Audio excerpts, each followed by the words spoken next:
estudo da Tua Palavra, de reflexão diante da revelação do Senhor, e nós suplicamos que aquilo que estamos aprendendo a começar de hoje, nessas duas disciplinas, se torne algo prático para as nossas vidas diárias, ó Deus. Que consigamos adorá-lo de todo o coração, que sejamos encontrados verdadeiros adoradores e que também prossigamos a nossa vida cumprindo os mandatos, os mandamentos do Senhor para nós, aonde quer que estejamos, Deus. Em nome de Jesus, nos abençoe nessa hora, nos instrua, nos dirija, em nome de Jesus, amém. Antes eu só queria saber quais alunos fizeram previamente a sua inscrição no curso de Gênesis. Por favor, levante suas mãos. Vocês três. Por favor, venham aqui pegar a apostila de vocês. Quem fez a inscrição, pode vir aqui pegar.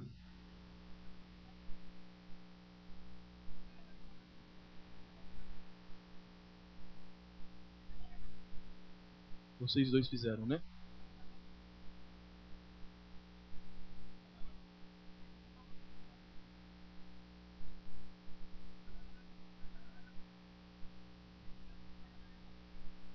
Você também fez? Não? Quem mais fez?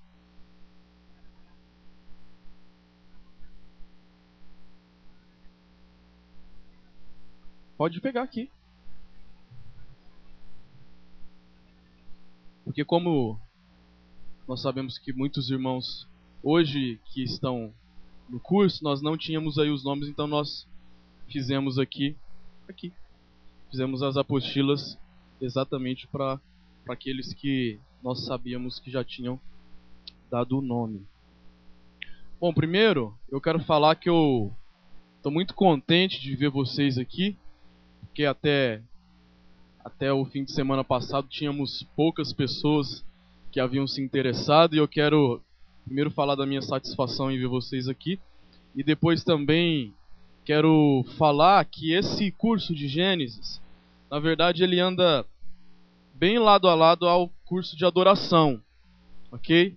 Então, muitas das coisas que em adoração são pinceladas, em Gênesis são aprofundadas, e vice-versa. Então, você que pode estar aqui apenas presencialmente porque esteve no curso de adoração, primeiro, eu o incentivo a fazer o curso de Gênesis também, ok?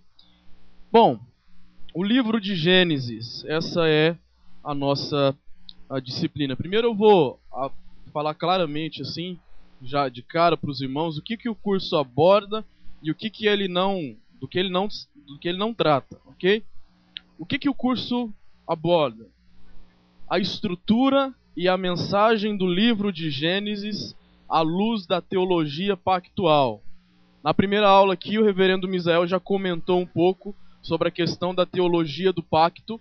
Na verdade, entraremos de forma mais profunda nisso na aula que vem, porque a segunda aula é a mensagem de Gênesis, e ali a gente vai trazer de forma mais explícita, mais profunda, os aspectos do pacto da criação e do pacto da redenção.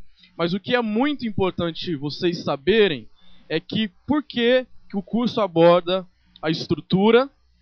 Quando a gente fala de estrutura aqui, tem a ver com os capítulos, os 50 capítulos de Gênesis, a relação deles entre si e o significado deles para toda a revelação, para toda a Bíblia. E quando a gente fala em mensagem aqui, de fato é o conteúdo escrito do livro. Por que isso é importante ser explanado à luz disso que a gente chama de teologia pactual?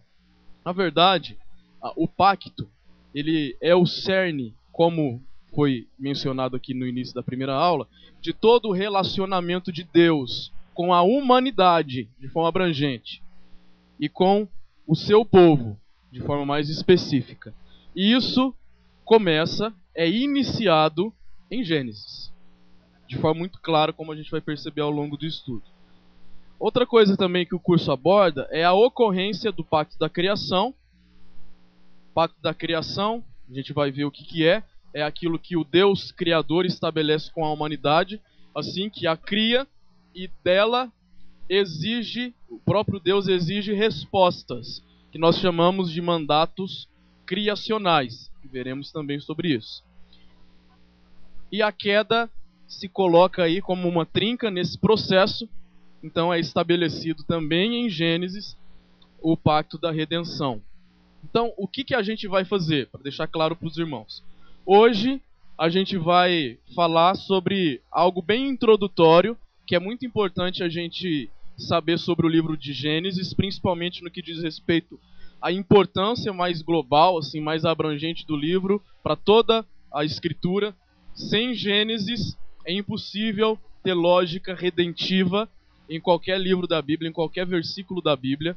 A outra questão que a gente vai ver hoje também são algumas dificuldades de interpretação que a gente precisa já entender e deixar claras. E qual que vai ser a nossa interpretação?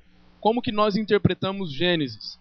Semana que vem, a segunda aula, a gente vai aprender então qual é a mensagem de Gênesis. Aí na terceira aula a gente vai entrar bem profundamente no texto de Gênesis, na mensagem, nos versículos, nos capítulos. E quando a gente fizer isso, a gente vai interpretar, vai entender, vai estudar Gênesis através dessas três coisas: pacto da criação e os três mandatos, cultural, espiritual e social. Onde que isso ocorre em todo o livro de Gênesis? Quando ele é quebrado, esse mandato é quebrado. Quando o homem não cumpre o mandato social, cultural e espiritual. E quando ele é cumprido, quando o homem cumpre esses mandatos. E quando ocorre indício do pacto da redenção.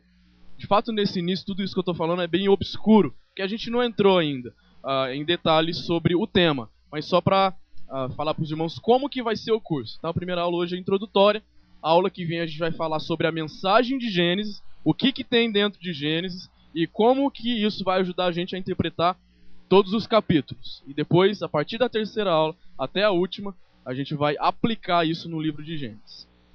É importante também eu falar para os irmãos não apenas o que o curso aborda, mas o que ele não vai abordar também, né? Por quê? Porque o livro de Gênesis, para a maioria de vocês aqui, isso não vai ser um grande problema.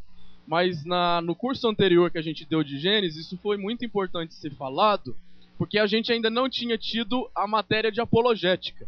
E na matéria de apologética, há muitas questões filosóficas, por exemplo, de embate em criação, evolução e outras coisas, foram dirimidas na matéria de apologética, que a maioria aqui participou. Mas é bom dizer que o curso não aborda essa proposta criacionista baseada em Gênesis, em oposição ao evolucionismo darwinista. Porque na sua leitura, e vocês verão no final da aula, vocês terão umas tarefas bem práticas e obrigatórias para fazer toda semana. É algo bem simples. Você vai estudar um livro da Bíblia, você precisa minimamente lê-lo. Então você vai ter que ler Gênesis comigo, para você chegar aqui e não ficar alienado naquilo que a gente for dialogando e conversando. Então, na sua leitura, muitas coisas às vezes vão surgir sobre isso. Mas fique em paz. Você que já participou de apologética vai ter as respostas na lata. Se você não participou, espere que o próximo curso de apologética vai te responder. Mas é importante dizer isso, porque se a gente entra, às vezes, o irmão levanta uma pergunta e um questionamento que não está no nosso propósito do estudo de Gênesis, porque o nosso propósito é estudá-lo, é estudar a mensagem de Gênesis à luz do pacto e à luz da vida prática nossa do dia a dia. Se a gente foge disso, complica a nossa caminhada. Okay? Então o curso não vai abordar isso. Se você for tentado a entrar em algumas dessas questões, converse com a gente depois, pessoalmente, mas durante as aulas vamos caminhar sim. Então qual que é o objetivo geral diante disso tudo?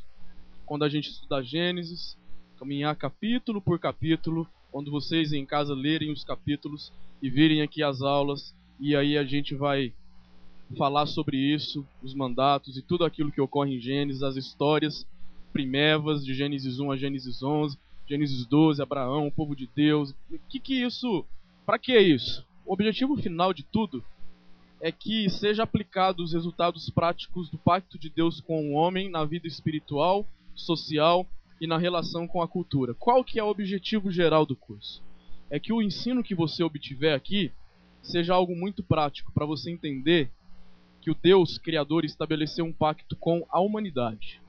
E que esse pacto também, de uma forma diferenciada, foi estabelecido com você como povo de Deus, como crente.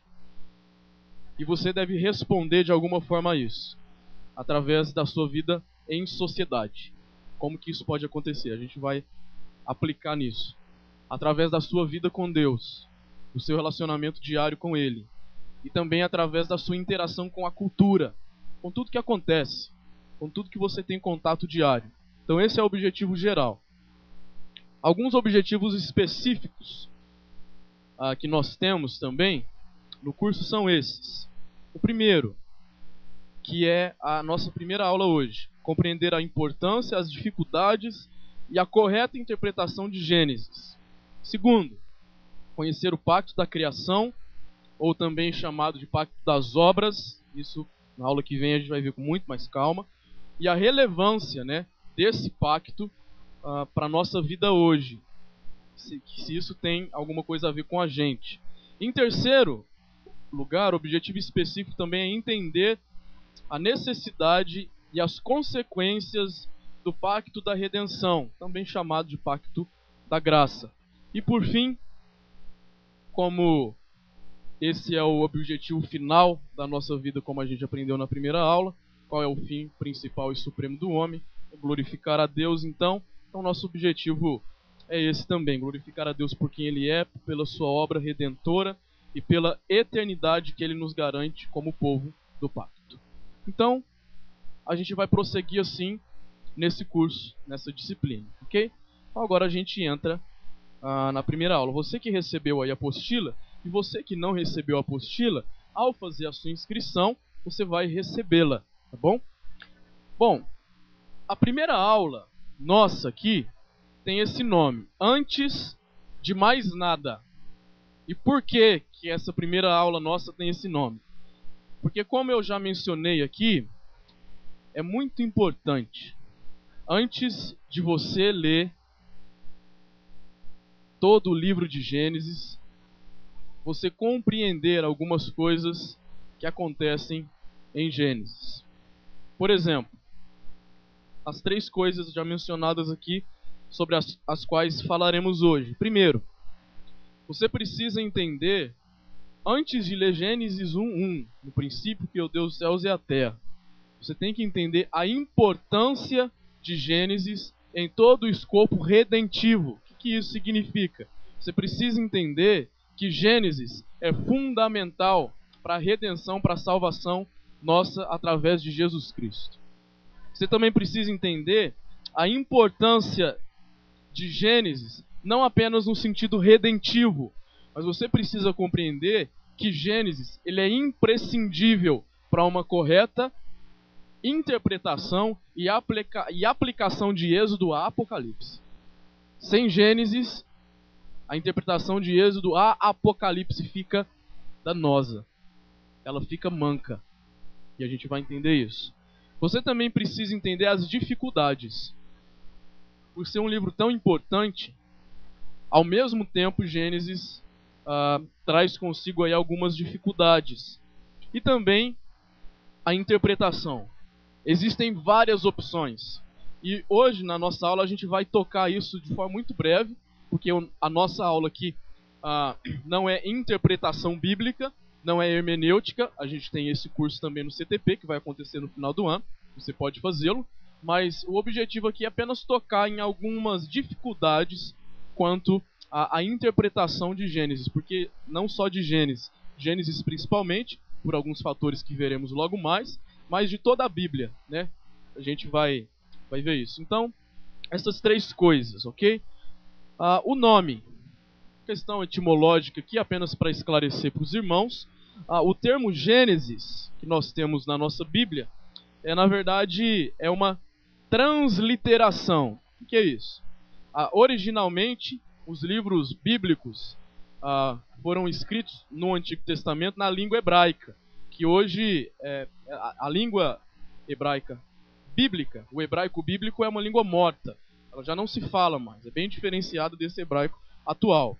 O que acontece é que quando o Gênesis foi escrito, não havia ali títulos e nem eram mesmo divididos os versículos por números. Então era um texto corrido e era assim. Mas acontece que no decorrer dos séculos, né, a humanidade se viu necessário formatar de uma forma mais compreensível para a racionalidade mais ocidental, principalmente, partindo ali dos gregos vindo para cá. E aí eles começaram a inserir os versículos, os capítulos e nomes dos livros. Originalmente, então, qual que foi a estratégia? Qual é a estratégia? Qual foi a estratégia dos escritores ou dos editores, né, bíblicos para que isso acontecesse? A grande maioria pegou a primeira palavra do livro ou os primeiros termos dos livros bíblicos para nomeá-los. Então, no início de Gênesis, lá na língua mais original dele, a gente tem essa palavrinha aí, Bereshit.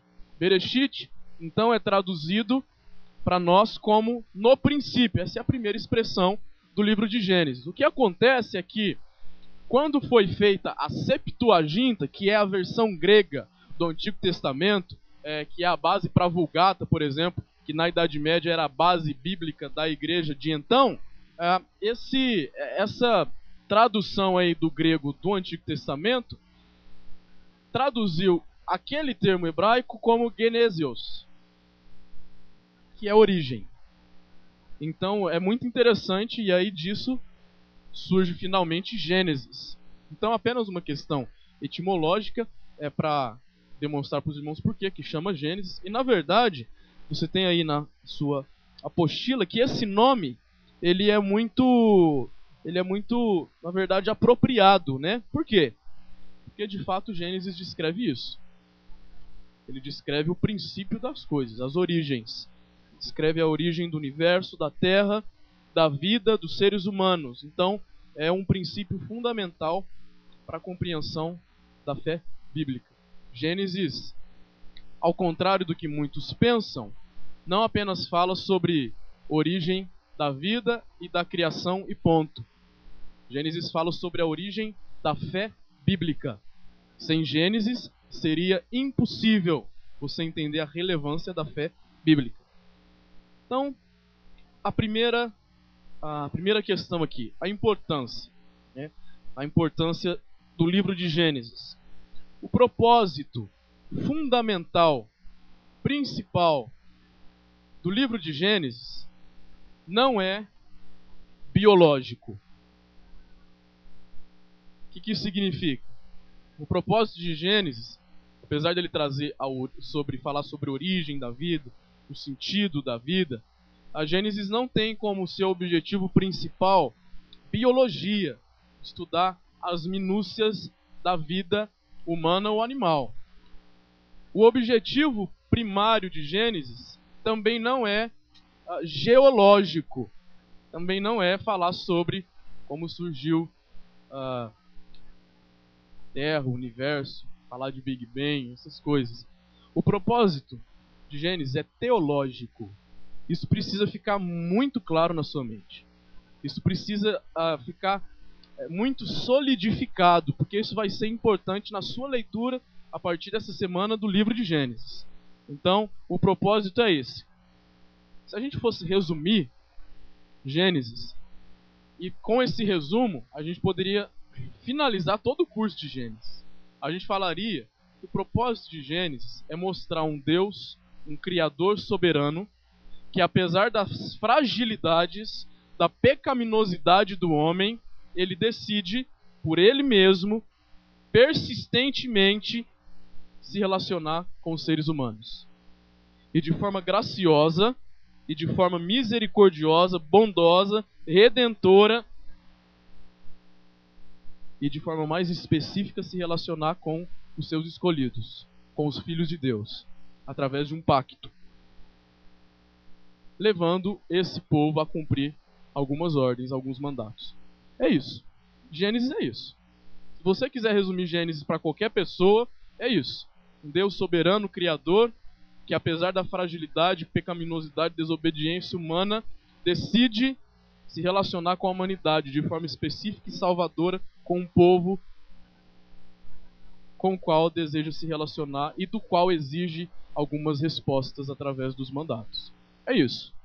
Esse é o propósito de Gênesis. Gênesis foi escrito, então, é claro, para que a gente entenda a nossa origem, para que a gente saiba por que estamos aqui, qual o sentido da vida. Uma das nossas aulas de apologética foi essa, né? Aqueles irmãos que estiveram aqui lembram. Qual é o sentido da vida?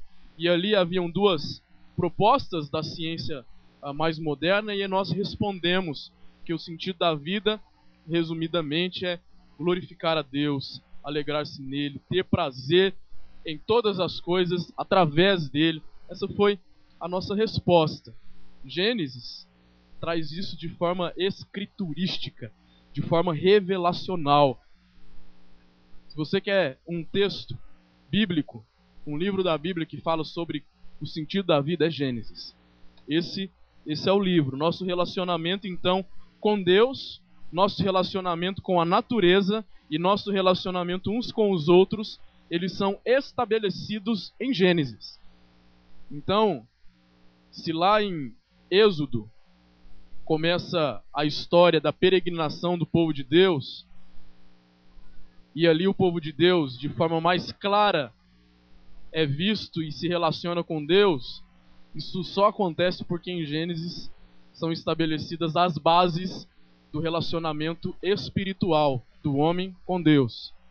Se lá já no Novo Testamento a gente tem todas aquelas instruções do apóstolo Paulo e do próprio Senhor Jesus quanto às relações mútuas que tem a ver com relacionamento social, isso só é possível porque em Gênesis existem as bases daquilo que a gente chama de tarefa ou mandamento ou mandato social.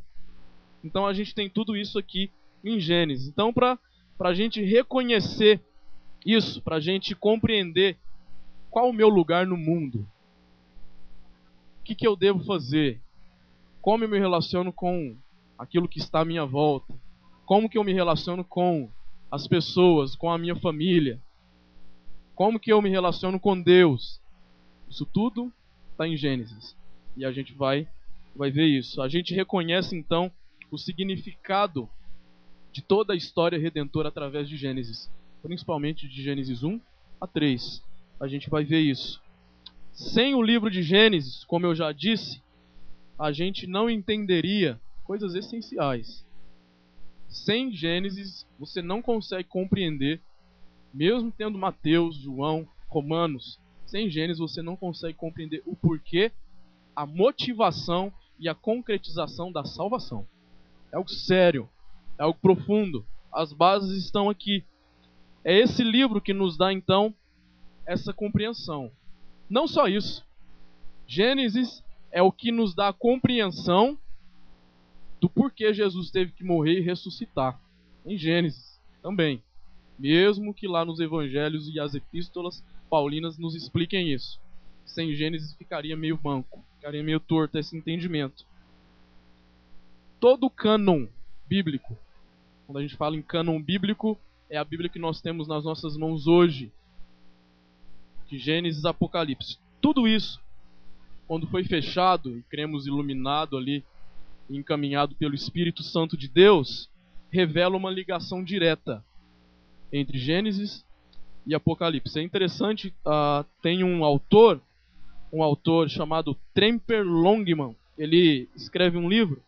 Se você gosta de ler, você gosta muito de ler, eu indico esse livro. É um livro fininho, tem 100 páginas, 100 e pouquinhas páginas. Chama O Livro de Gênesis. Ali ele explica de forma muito compreensível, muito clara. Não tem como não entender essa base teológica, esse propósito fundamental de Gênesis que é teológico. E num certo instante, quando ele vai falar sobre essa relação de Gênesis com toda a Escritura, ele vai dizer algo interessante. Ele vai dizer assim: Gênesis 1 e 2 narra a criação do cosmos e da humanidade.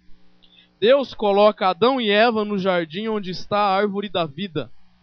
Gênesis 3 narra o rompimento daquele relacionamento. E a partir desse ponto, indo por toda a Bíblia até Apocalipse 20, ouvimos a história da redenção, de como Deus buscou os seres humanos para restaurar sua bênção sobre eles. E no final, eu coloquei aqui, ele diz assim: é de grande significado que os 2 capítulos finais de Apocalipse, Apocalipse 21 e 22, empreguem uma linguagem que faz lembrar o jardim do Éden, para descrever o momento de voltar e se unir com Deus. O final nos leva de volta ao início. Isso é incrível. O apóstolo João, quando foi escrever Apocalipse, o seu público era composto por 2 tipos de pessoas daquela época. Eram os gregos, mas também os judeus. Então, em Apocalipse, você vê muita linguagem judaica, mas também você vê muita analogia às questões literárias do grego. É interessante como que João termina Apocalipse. Apocalipse 21 e 22 é, na verdade, uma ligação direta à imagem de Gênesis 1 e 2. Se você tiver um tempo depois, leia Apocalipse 21 e 22 ao lado de Gênesis 1 e 2. Algumas coisas são muito semelhantes. É bem proposital que ali João vai falar sobre uma cidade. E no meio daquela cidade tem um jardim. Isso é incrível. A relação interpretativa e hermenêutica é direta. O que isso nos ensina? Isso nos ensina sobre a importância de Gênesis. O final, se o final nos leva ao início, o início é fundamental. Então, isso é muito importante. Um outro autor ainda, chamado Kenneth Mathews, ele vai falar o seguinte: se tivéssemos uma Bíblia sem Gênesis, teríamos um castelo de cartas desprovido de alicerce e argamassa. Não podemos garantir a perenidade dos frutos da nossa herança espiritual, se não dermos lugar às suas raízes. Isso é muito importante. Gênesis, então, nos revela isso. A busca incansável, incessante de um Deus soberano e criador, mas que ao mesmo tempo, de forma proposital e amorosa, deseja incansavelmente buscar pessoas para que se relacionem com Ele. Isso é teologia do pacto. Como eu disse, na aula que vem, a gente vai entrar de forma mais profunda nas especificações do que é isso. Mas hoje, já a gente diz sobre isso. Basta dizer então que esse pacto não é um registro do passado. O que nós temos em Gênesis não é as origens foram estabelecidas. Ponto final. Não. Então, o primeiro paradigma que precisa ser quebrado na nossa mente é que a mensagem de Gênesis ela é extremamente atual e pertinente para a nossa vida hoje, para as coisas mais simplistas com as quais nos envolvemos, as coisas mais grandiosas e profundas. Por quê? Porque é a teologia do pacto. Deus, de forma amorosa, estabeleceu um pacto com o homem e um pacto com os seus escolhidos, com a linhagem escolhida. E a partir daí é a partir daí que nós nos relacionamos com Deus. Hoje, os mandatos, então, por exemplo, Deus estabeleceu, na aula que vem a gente vai ver isso, mas apenas para tocar de forma bem rápida, Deus estabeleceu então um pacto com o homem. O que é esse pacto? Na verdade é um pacto só da parte de Deus, o homem não tem parte nenhuma nisso, a gente vai ver a aula que vem. Mas desse pacto, a única coisa que Deus exigiu do homem foram 3 respostas. Que o homem se relacionasse com ele, mandato espiritual. Que o homem se relacionasse com o seu próximo, com o seu igual, com uns com os outros, mandato social. E que o homem cultivasse e guardasse o jardim. O que isso significa? Que o homem ele tivesse interação cultural com todas as coisas à sua volta. Isso é mandato cultural. Na verdade, o que isso significa? Isso são princípios bíblicos de como, para os irmãos verem como que o estudo de Gênesis é prático, é para a vida prática. Isso tudo nos ensina, então, como nos relacionarmos num casamento, por exemplo. Como nos relacionarmos num ambiente de trabalho uns com os outros, com o nosso círculo de amigos. Isso nos ensina também a como se relacionar com Deus. E automaticamente, isso nos ensina como nós nos relacionamos com a cultura. Quando eu falo cultura aqui, são todas as expressões culturais, da arte, da mídia, da economia, tudo. A gente vai entrar de forma mais pausada e de forma mais prática nisso mais pra frente. Então é isso que Gênesis fala. Para que a gente aprenda então sobre a vontade, os planos, as determinações de Deus para a nossa vida, é indispensável a gente aplicar então a teologia do pacto. Então tem essa figura aqui que a gente exemplifica, que em Gênesis então nós temos esse pacto. E esse pacto ele vai de Gênesis, passa por Êxodo e vai até Apocalipse. Então, essa é a importância de Gênesis. Mas o que acontece? Acontece que ao longo da história, muitos não compreenderam muito bem assim a importância de Gênesis em vários aspectos. E algumas dificuldades surgiram. Então aqui a gente tem algumas dificuldades. E eu vou tentar passar um pouco rápido aqui por essas dificuldades aqui.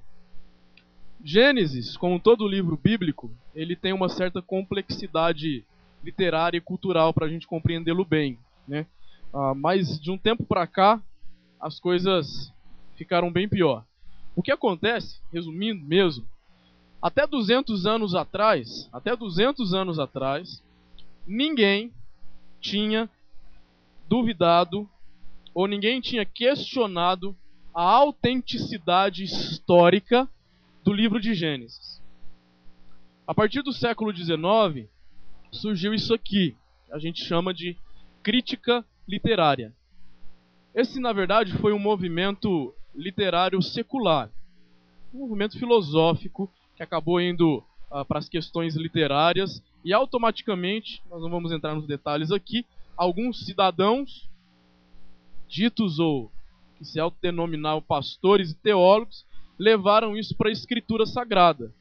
E que de lá para cá, de 200 anos para cá, aconteceu? Eles começaram então a questionar, mas será que Gênesis é assim? Mas será que esse negócio de Adão e Eva é assim mesmo? E será que esse negócio de Deus, um Deus que criou, será que existe isso mesmo? Então, de todas essas dúvidas e questionamentos filosóficos, tudo isso se concretizou em algo bem literário e acabou indo para a escritura. Então, eles passaram a fazer aquilo que nós acabamos de dizer no início, que não é o objetivo de Gênesis. A colocar Gênesis ou a querer que Gênesis respondesse a questões biológicas e a questões geológicas. Mas esse nunca foi o objeto de estudo do livro de Gênesis. E daí surgiram muitos problemas. Por quê? Ao fazerem isso, eles estavam desconsiderando coisas fundamentais sobre a revelação de Deus. A autoridade, a inerrância, a infalibilidade, a suficiência das Escrituras. Quando eles disseram isso, muitos estudiosos dessa linha crítica, então, eles começaram a considerar Gênesis um mito, uma história, uma lenda. Na verdade, um conto criado pelos judeus para demonstrarem de forma concreta a sua fé. Parece um argumento bem piedoso, né, mas é bem danoso. A gente vai ver por quê. A partir daí, então, muitas dificuldades para a interpretação de toda a Bíblia, mas de Gênesis especificamente, surgiram. Dentre todas essas, eu separei duas aqui principais. A primeira, em Gênesis principalmente, foram algumas dificuldades de autoria, né? O que acontece é que em Gênesis mesmo, então, teoricamente, Gênesis é um livro que a gente chama de anônimo. Por quê? Porque em Gênesis não tem lá quem foi o autor, não tem lá Moisés, Moisés, escrevo, : no princípio criou Deus os céus e a terra. Nós não temos isso. Nem até o final de Gênesis. Nem no Pentateuco, que são os 5 primeiros livros da Bíblia, nós temos lá essa expressão: Moisés escreveu o livro de Gênesis e os 5 primeiros livros. O que acontece? O que acontece é que Diante disso aí, surge outra dificuldade. Além de não ter o nome de Moisés ligado à autoria de Gênesis, existem algumas questões que dificultam ainda mais isso. Por exemplo, Moisés aqui, ele não teria escrito, isso seria impossível, a não ser que a gente fizesse uma mistura aqui de espiritismo e cristianismo na psicografia, de escrever Deuteronômio 34. Porque Deuteronômio 34, se os irmãos repararem, é um relato da morte de Moisés. Então seria dificultoso para a gente falar que Moisés escreveu Deuteronômio 34. Existem outras questões também. Por exemplo, quando você lê lá em Gênesis 11 e também em Gênesis 15, você vai ler sobre uma cidade chamada Ur dos Caldeus. Essa expressão caldeus, ela ficou conhecida muito depois de Moisés. Ainda existe uma outra questão. Em Gênesis 14, a gente tem ali a citação de uma cidade, da cidade de Dan. Só que só em Juízes 17 é que Dan vai receber esse nome. O que acontece? Diante de todos esses fatos, aliado a essa posição da crítica literária, que invalida e rejeita a suficiência, a inerrância das escrituras, o que esses cidadãos começaram a fazer? Eles criaram uma hipótese documentária. O que isso significa? Eles disseram, então, se tem esses indícios de dúvida sobre a autoria mosaica, então Moisés não tem nada a ver com Gênesis nem com os 5 primeiros livros da Bíblia. Na verdade, Moisés não existiu. Ele é um fictício, é um personagem fictício que foi inventado. Então eles criaram uma hipótese documentária. O que isso significa? Eles disseram que existiam algumas tradições que eles resumiam, sintetizavam nessas quatro letras aí: J, E, P e D. Essa hipótese aí, ela foi feita para dizer o seguinte, resumindo: Gênesis e todo o Pentateuco, os 5 primeiros livros da Bíblia, na verdade, então, eles são uma colagem de vários escritos de várias tradições do Antigo Oriente Próximo. Essa foi a resposta deles. Mas aqui a gente tem um grande perigo.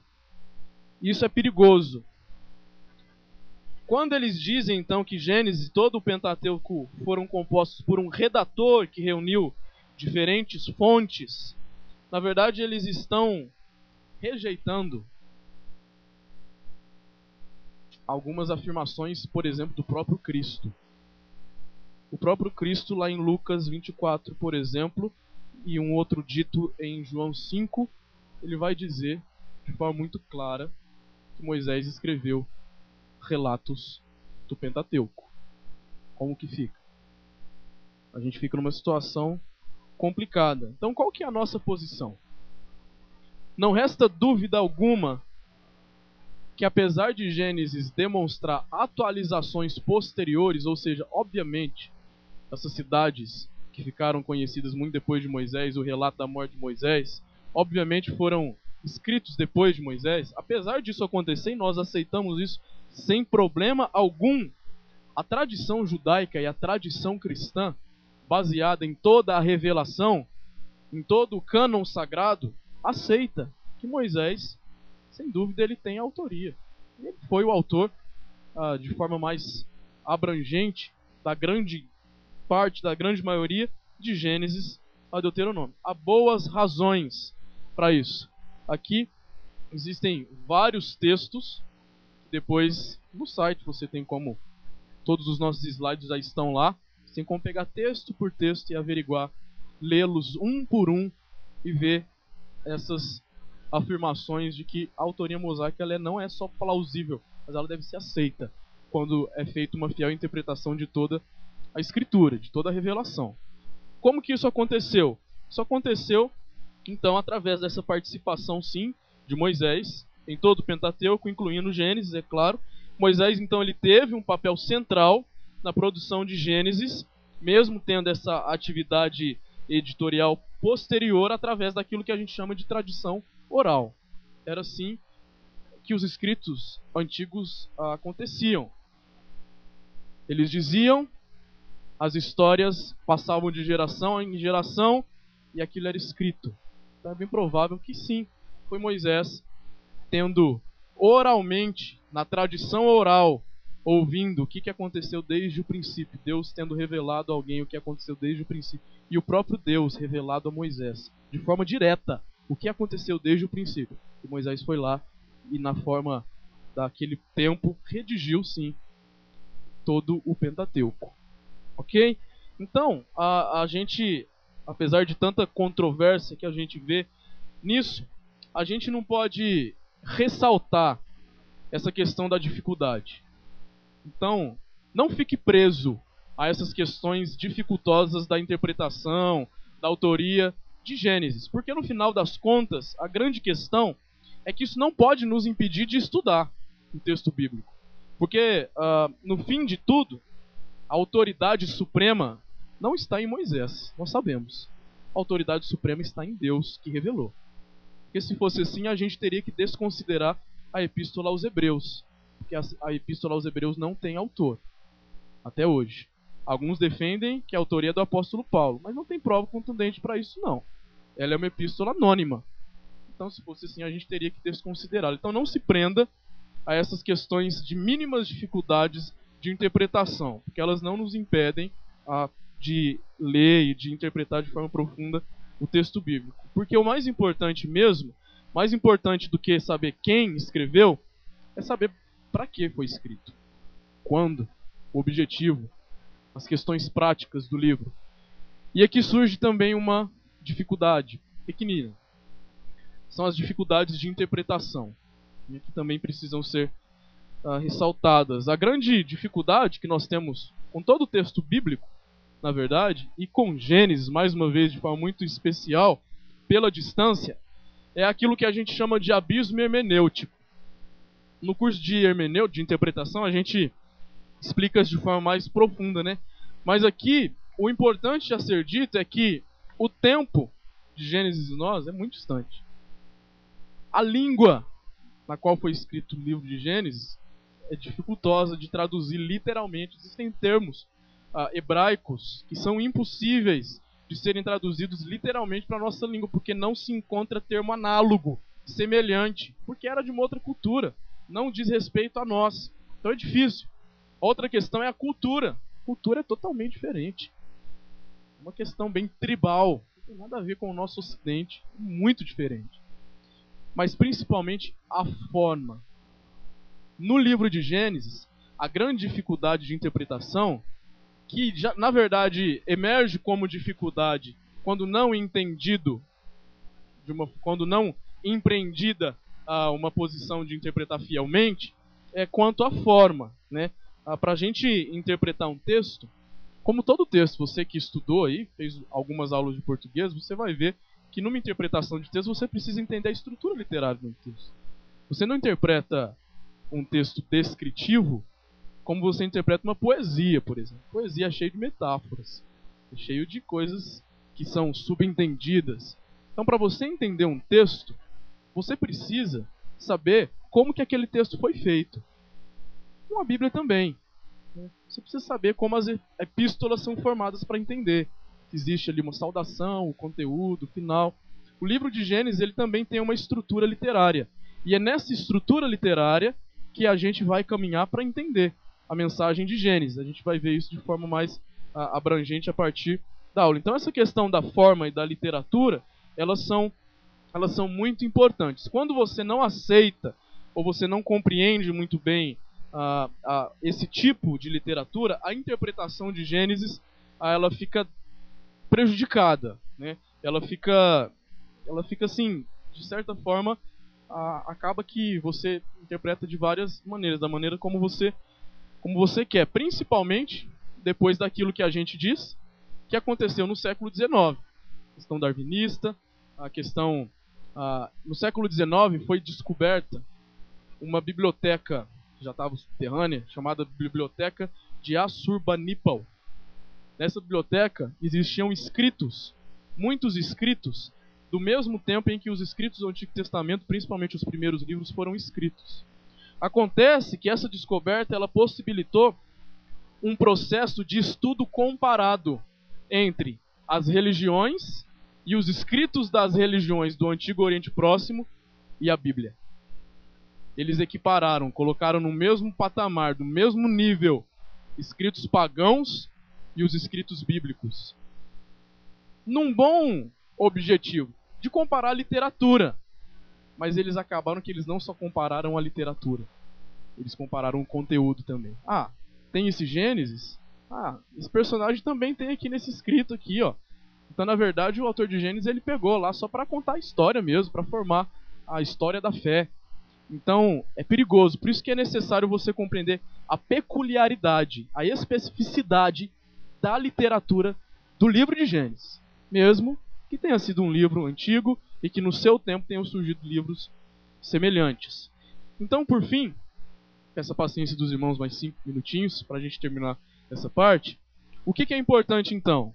Diante das dificuldades, o mais importante é a gente saber como que nós vamos caminhar quanto à interpretação. Quando a gente fala em interpretação, a gente fala sobre isso. Qual que é a intenção do autor? O que o autor de Gênesis quis quando ele compôs o livro de Gênesis? Para que você entenda a intenção do autor, por exemplo, você vai pegar um livro de filosofia, por exemplo, de Nietzsche, e você vai ler aquele livro. Você lê aquele livro e você vai interpretá-lo de uma forma. Só que se você estudar a vida de Nietzsche, quando que ele escreveu, o que levou ele a escrever, o que estava passando na sua vida social, no seu momento histórico, no mundo, na cidade dele, no país dele, aí sim você vai ter uma compreensão abrangente e real da intenção do seu escrito. Com a Bíblia é a mesma coisa. Você quer entender o que o autor de Gênesis quis dizer? Você precisa compreender principalmente essas 3 coisas. Quando foi escrito? Muito simples. Gênesis foi escrito na saída do povo do Egito rumo à Terra Prometida. Diante disso, você tem o primeiro objetivo de Gênesis: dizer para o povo de Deus que estava saindo do Egito que existe um Deus que é o Deus do pacto. Um Deus que agora que eles vão para uma terra pagã, exige deles que eles cumpram os mandatos espiritual, social e cultural naquela terra pagã. E você também precisa perguntar onde. Isso tem a ver com a cultura. Onde foi escrito? E também para quem? Para o povo de Deus. Então são coisas muito simples que vão nos ajudar a entender o propósito de Gênesis. É claro que isso é muito importante ser dito, né? Nós não somos ingênuos ao ponto de afirmar que nós interpretamos sem pressupostos. O que eu quero dizer com isso? Eu vou usar mais uma vez o livro lá de Nietzsche, o filósofo. Você é crente. Você vai ler Nietzsche, você tem o seu pressuposto de vida. Ok? Você vai ler um livro dele e você vai compreender o que está falando ali, só que você não vai aplicar aquilo na sua vida. Você vai entender que tem coisas que ele fala ali que não tem absolutamente nada a ver com a vida, que é um desespero filosófico. Isso tem muito a ver com a maneira como a gente lê a Bíblia. Tudo que você vai interpretar, consciente ou inconscientemente, você tem um pressuposto. Você que é crente, tudo que você vê, lê, ouve, você interpreta com um pressuposto bíblico, de Deus, o que é certo biblicamente. Quando você lê o livro bíblico de Gênesis, por exemplo, você tem que ter um pressuposto também, um óculos. Por quê? Porque muitas pessoas leem Gênesis também. Por exemplo, esses dias eu vi uma entrevista do Jô Soares com um padre. E o Jô Soares, ele entende e sabe o que tem em Gênesis muito mais que muito crente. Só que ele lê Gênesis com um óculos, que é o óculos crítico de um pagão. Ele não tem fé. Então, quando você lê o livro de Gênesis, você tem que ter um pressuposto. O pressuposto tem a ver com a sua identidade. Qual que é a sua identidade? A sua identidade é que você é um cristão reformado. Ok? Então, quando você vai ler Gênesis, você tem que usar um óculos. Não existe. Isso aqui tem que ser muito pontual e muito claro. Não existe neutralidade em nada. Principalmente na leitura de um texto. Não existe. Você vai ler a poesia de sei lá, de qualquer autor, você vai ter... Se você é um pagão, ele vai falar lá de coisas horríveis, você fala, nossa, que bonito isso. Se você não é um pagão, se você é um crente, você vai ler a mesma poesia, você vai interpretar de maneira totalmente diferente. Então isso é muito importante ser pontuado. A maneira como, a partir da aula que vem, a gente vai entrar em Gênesis e interpretá-lo tem a ver com isso. É claro que a gente vai na intenção do autor, nesses princípios fundamentais para entender o significado do texto, mas na aplicação do significado do texto, o seu pressuposto como um crente bíblico reformado é indispensável. É indispensável. Ok? A gente assume então desde já isso. E resumindo, quais são esses pressupostos na interpretação? Primeiro, você assume desde já que Gênesis é um livro inspirado e infalível. O que isso significa? Isso significa que isso reivindica a autoridade e a inspiração do próprio Deus. Isso é muito importante, meus irmãos, porque então, para nós, cristãos, bíblicos e reformados, a interpretação de Gênesis não é como interpretar o livro de Nietzsche ou uma poesia. Ela exige, ela necessita de instrução espiritual, na dependência do Espírito Santo. Isso é muito importante. Nenhuma interpretação bíblica ela se torna vida cristã prática se não for na dependência do auxílio do Espírito Santo. Porque, como eu acabei de falar, o Jô entende bem de Gênesis, mas ele não é iluminado pelo Espírito Santo de Deus. Então essa é a primeira coisa, o primeiro pressuposto e necessidade na interpretação de Gênesis. Suplique a iluminação e intervenção do Espírito para ajudar você a entender. Essa é a primeira coisa. Segundo, é impossível a gente esgotar o estudo de Gênesis. Impossível. Quando eu falo esgotar, eu falo fazer uma exegese, uma interpretação acurada de todo o livro de Gênesis, de todos os termos. Impossível fazer isso em 8 aulas, como a gente vai ter aqui. Impossível. Claro que a gente vai disponibilizar no nosso site, em outros meios, instrumentos, leituras, artigos para você se aprofundar. Mas esse é outro pressuposto que você precisa assumir nesse estudo nosso. E o terceiro e mais importante. E de onde surge esse terceiro pressuposto? Surge disso aqui. Surge de quando a gente entende a intenção do autor, o seu momento, onde, para quem, quando foi escrito, o significado do texto. Disso aí vem o terceiro pressuposto nosso. Quando a gente analisa tudo aquilo, a gente chega à seguinte conclusão. Gênesis, então, é uma narrativa histórico-redentora. São 3 coisas essenciais. A primeira é uma narrativa. O que é uma narrativa? Conta histórias de pessoas com determinadas situações. Segundo, ela é histórica. O que significa? É real. Isso é um pressuposto básico que precisa ser assumido. O que está aqui aconteceu, é real. Segundo, o objetivo não é simplesmente pontuar algo que aconteceu e ponto final. Não. É uma narrativa histórico-redentora. Ela fala sobre a redenção. E por isso que tem aplicação muito prática para o nosso dia a dia. Um autor que escreve sobre interpretação, ele fala: narrativas são histórias significativas que recontam os eventos históricos do passado com a intenção de dar sentido e direção a um determinado povo do presente. Essa é a intenção de Gênesis. Então, esse é o contexto histórico, como nós já mencionamos aqui. E aqui nós já concluímos. Então, o que nós vimos nessa aula e que é muito importante para você que vai fazer o curso de Gênesis? Primeiro, a importância da abrangência do livro de Gênesis para a redenção e para o entendimento de toda a Bíblia. Segundo, não perca de vista que existem algumas dificuldades. Mas essas dificuldades, primeiro, elas não podem impedir você de estudar e ler o livro. de ser edificado e tirar dali coisas práticas para a sua vida cristã.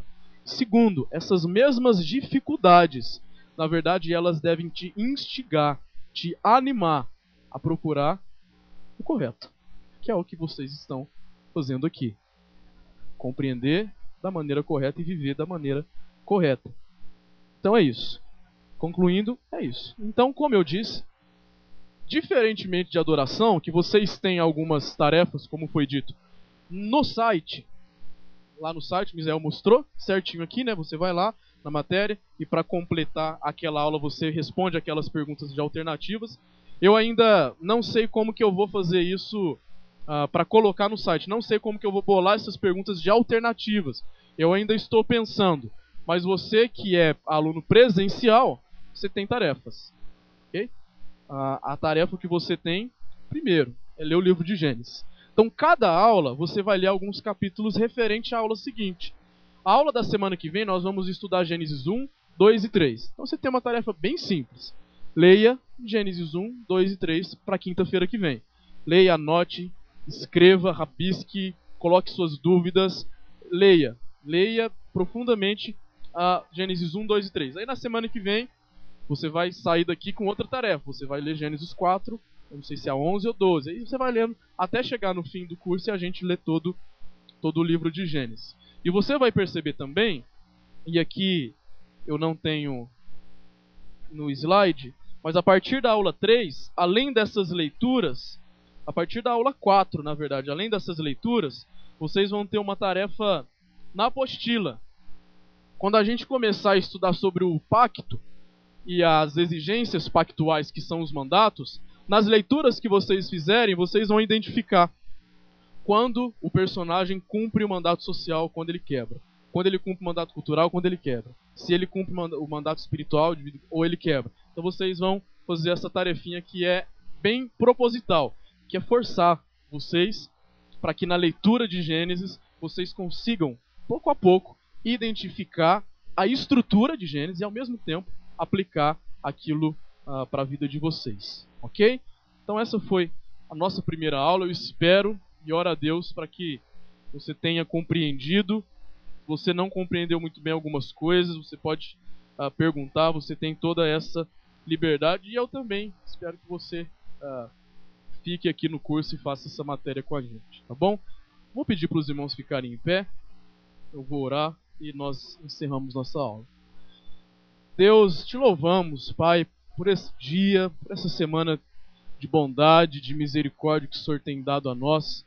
Agradecemos a Ti pelo estudo da Tua palavra, ó Deus, e de forma muito específica, eu peço pela vida dos meus irmãos e irmãs que estão aqui hoje. Suplico para que o Senhor os abençoe, para que no nosso estudo, tanto da adoração bíblica, quanto do livro de Gênesis, esse estudo seja muito claro, ó Deus, seja bem compreensível, seja bem compreendido e ao mesmo tempo não seja apenas boas e úteis informações, mas que sejam, ó Deus, canais de transformação de vida, Pai. Em nome de Jesus, que cada estudo, cada aula faça com que sejamos melhores adoradores, orientados pela Tua palavra. Que cada estudo, cada aula faça com que sejamos correspondentes fiéis ao pacto que o Senhor estabeleceu conosco em Jesus Cristo, Deus. Nós pedimos isso para a Tua glória, para o nosso crescimento, em nome de Jesus. Amém, Pai. Deus abençoe, meus irmãos.